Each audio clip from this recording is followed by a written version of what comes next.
쿠마 아도나이 베야푸츠 오예베카 베야누스 메사네카 미파네카. 여호와여 일어나사 주의 대적들을 흩으시고 주를 미워하는 자가 주 앞에서 도망하게 하소서. 샬롬 생각하는 성경 홀리아미입니다. 오늘의 말씀은 이삭과 블레셋 사람들에 대한 말씀입니다. 이삭은 아브라함을 통해 여호와 하나님을 알았고 블레셋 사람들도 블레셋의 왕인 아비멜렉을 통해서 하나님을 알고 있었습니다. 둘 다 하나님을 알고 있었지만 하나님을 대하는 태도는 서로 같지 않습니다. 13절을 보면 이삭의 농사를 지어 100배의 수확을 얻었고 이를 계속 반복하여 결국 창대하고 왕성하여 마침내 거부가 되었습니다. 우리는 이 구절을 조금 더 깊이 이해할 필요가 있습니다. 이삭이 농사를 지었다고 나오는데 과연 어느 땅에서 농사를 지었을까요? 농사를 지어본 사람들은 알 수 있는데 농사는 계속 손을 대면서 관리해야 하기 때문에 내가 거주하는 곳과 가까운 곳에서 농사를 지어야 합니다. 이때 이삭은 그랄에 거주했기 때문에 당연히 농사도 그랄 땅에서 지었습니다. 그리고 그랄은 블레셋 땅이기 때문에 당연히 블레셋 사람들과 함께 농사를 지었겠죠. 그렇다면 과연 여호와 하나님은 이삭의 땅에만 축복을 내려서 농사가 잘 되게 하시고 블레셋 사람들의 땅에는 축복을 거두어 농사가 실패하도록 만드셨을까요? 결코 그렇지 않습니다. 하나님께서 농사가 잘 되게 하시는 방법은 적당한 때에 이른 비와 늦은 비를 내려 물이 필요한 시기에 농작물이 잘 자랄 수 있도록 도와주시는 역할을 하십니다. 그 외의 부분은 사람이 직접 열심히 노동을 해야 하는 거죠.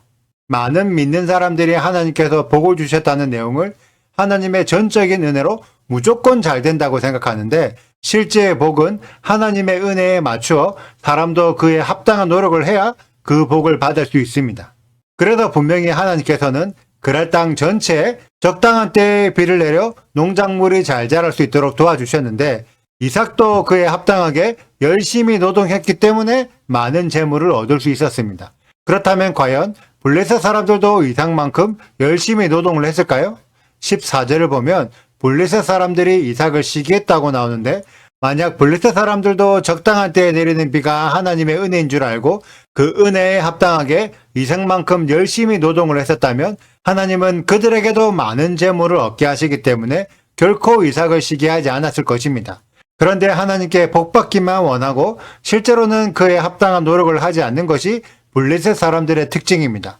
그래서 블레셋 사람들이 이삭을 시기하여 먼저 아브라함과 맺었던 언약을 깨고 아브라함의 우물까지 막고 흙으로 메워버립니다. 이 우물들은 분명히 창세기 21장에서 아브라함이 아비멜렉에게 암양 새끼 7을 주고 산 우물들입니다. 그런데 블레셋 사람들에게는 신뢰로 맺은 언약보다 지금 당장 내가 느끼는 감정이 더 중요하므로 쉽게 언약을 깨어버립니다. 이들은 하나님을 안다고 말은 하지만 실제로는 하나님과 언약도 맺지 않았고 아브라함의 언약에 참여하지도 않았기 때문에 언약의 중요성을 알지 못하는 거죠. 하지만 이삭에게는 아브라함의 모든 언약들이 너무 소중했기 때문에 18절에서 아브라함의 우물들을 다시 팝니다. 그러자 이삭은 셈의 근원을 얻게 됩니다. 우리들은 이 대목을 통해 언약을 소중히 여기는 자에게 셈의 근원이 주어짐을 알 수 있습니다. 그리고 언약을 지키는 자가 번성함의 축복도 받을 수 있지요. 당시 가나안 지역의 땅은 물을 흡수하는 땅으로 물이 어디에 고여 있는지 알 수 없고 땅을 깊숙이 파야 물을 구할 수 있는 땅이었습니다. 그런 땅에서 이삭은 여러 개의 우물을 파게 되었는데 이는 여간 복을 많이 받지 않으면 안 되는 일이었습니다. 이삭은 총 7개의 우물을 팠는데 이삭의 7개의 우물, 부엘세바를 팔 수 있었던 근본적인 원동력은 아브라함의 흔적들을 따라 팠기 때문입니다. 이 원리는 지금도 동일한데 우리가 성경에 기록된 방법이 아닌 새로운 방법으로 여호와 하나님을 믿는다면 생명의 근원인 진리에 도달하기가 쉽지 않습니다. 하지만 말씀에 순종하여 우리보다 먼저 영원한 생명을 얻으신 예수와의 흔적을 따라가다 보면 우리는 훨씬 쉽게 진리에 도달할 수 있으며 진리의 약속을 통해 여호와께서 얻으신 영원한 생명을 우리도 함께 얻게 될 것입니다. 똑같은 땅에서 똑같이 농사를 지어도 하나님의 은혜가 무엇인지 알고 언약대로 행동한 이삭은 큰 복을 받았지만 은혜만 바라고 언약이 무엇인지 이해하지 못하는 블레셋은 인간적인 감정을 따라 하나님의 언약을 반역하는 대적자로 서게 됩니다.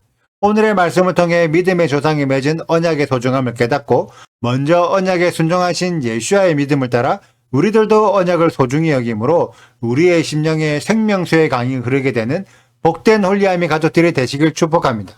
오늘의 영상은 여기까지입니다. 오늘의 말씀 읽으시고 질문 있으시다면 언제든지 댓글로 남겨주세요.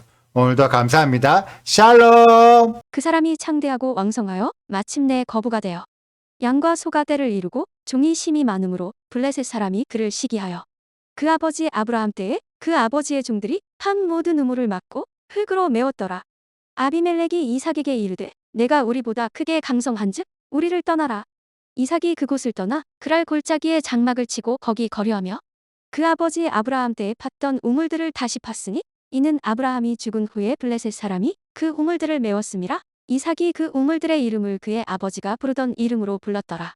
이삭의 종들이 골짜기를 파서 샘 근원을 얻었더니 그랄 목자들이 이삭의 목자와 다투어 이르되 이 물은 우리의 것이라 하매 이삭이 그 다툼으로 말미암아 그 우물 이름을 에색이라 하였으며 또 다른 우물을 팠더니 그들이 또 다툼으로 그 이름을 신나라 하였으며 이삭이 거기서 옮겨 다른 우물을 팠더니 그들이 다투지 아니하였으므로 그 이름을 르호봇이라 하여 이르되 이제는 여호와께서 우리를 위하여 넓게 하셨으니 이 땅에서 우리가 번성하리로다 하였더라.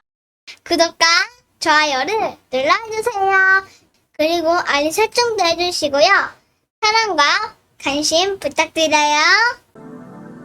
슈바 아도나이 리베보트 알레페 이스라엘 여호와여 이스라엘 천만인에게로 돌아오소서.